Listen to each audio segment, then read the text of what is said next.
I'm giving you bad news. Hey, I'm Jacob. And I'm Jared. And I'm Matt. And we're here to talk about the new Blink-182 album, One More Time. Alright, we got bad news, guys. 6 out of 10. So, unfortunately, I think the second half of the album is not as strong for me as the front half. I like the intro, though. And then it kind of becomes for me like, okay song, like not bad, but like, I think the beginning is where I'm like, oh, this could be cool. And then it doesn't go to where I guess I would say it's like a classic for me, a song that I would listen to a lot.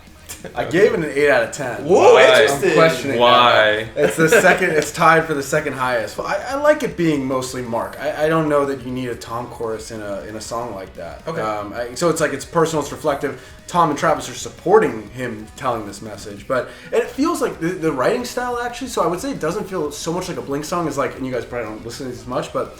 A lot of the collaboration songs that Mark has done with other people, it's kind of like the pop punk that came even after Blink-182. Okay. This feels more like modern baseball or like Fall Out Boy even, I was thinking, like especially the ending chord. My one critique is again the drums. It's just every fill is like these like 16th or 32nd notes, whatever. I just feel like there are more interesting fills that you could do here, like you did on Neighborhoods and stuff. I really like the instrumentation on this. I rated that very highly. Cool breaks. Like there are moments where it like let the music breathe, and they would kind of like stop on one part, or the drums would stop, or the guitar would stop, and you could like hear certain elements of the band like highlight. Overall, I gave this a 7 out of 10, which was, like I said, one of my favorites. It wasn't like top 2, but it was one level right below that. I thought it was a good song. The next one is Hurt Interlude. I think that's what, This is number 13, yeah. My only comment I wrote is, this is going to be someone's favorite song, which is insane. Very atmospheric, Angel and Airwave Very style. much, yeah. I gave it a 7 out of 10. Yeah, so It was almost your favorite song. Wait, what was your rating? I didn't rate it because Okay, it was like that's fair, it's an interlude. My issue with it is like it's an interlude. It's a minute and a half. I like that. What is it an interlude of? Like there's no link. There's no link between two songs. I think it should serve as more of that. Great example of like, if you look at the prior albums and you have a world-class music producer in the room who's acting as like the fourth member of the band in Jerry Finn, they're giving thought to how the songs flow into each other. What kind of story are you telling with the album? Like, Easy to say it's Jerry Finn missing blah blah blah, but they did it on Neighborhoods, which was self-produced. I really do think they did two nice links on there. And on a lot of Angels and Airwaves albums, there's beautiful interludes. I don't know that they had to force it either. I mean, why wasn't this a full song? Like, That's what I was about to say. It's like, so for me, it's 7 out of 10. I would like this to be a full song. This album by far is the weirdest. It's like a Frankenstein monster of like ideas, but then there's no connecting threads sometimes, and I wish there was. so number 14 is Turpentine. I was reading the lyrics, and especially the outro chorus lyrics are like insane.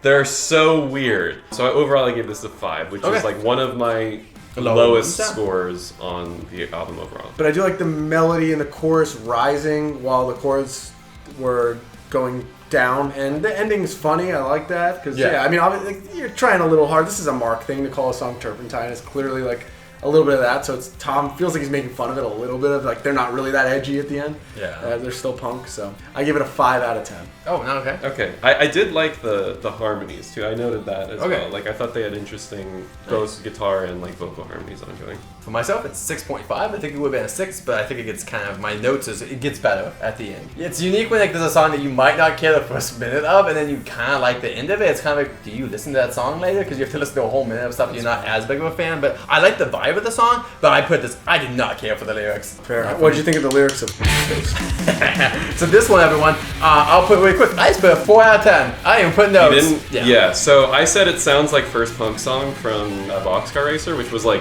Boxcar Racer's joke song, I think. So the next one is Other Side.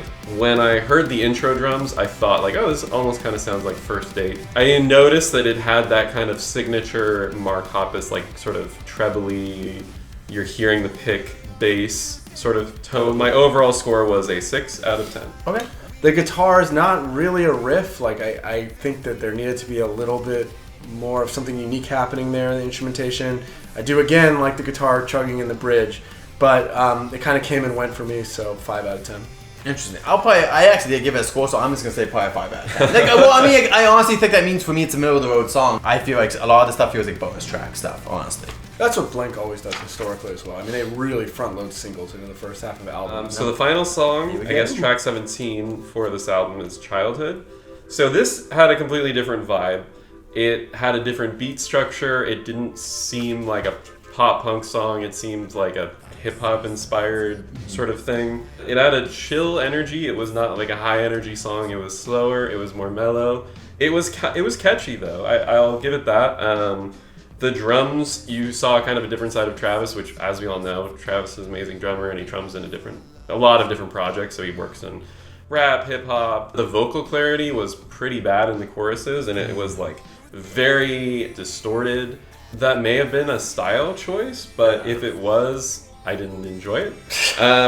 Maybe this was a song Travis wrote, honestly, because maybe. It's like a completely different vibe. It's not like a Blink song. It's not a bad song. So I gave it a 6 out of 10 overall. There you go. Yeah, I agree. It feels like it's coming from the Mark Travis camp a little bit. Like, yeah, Travis started this breakbeat that's a little bit different. Gave me vibes of like San Diego from the California album. Oh. And it's a similar homage to, you know, childhood and all of this stuff where they grew up.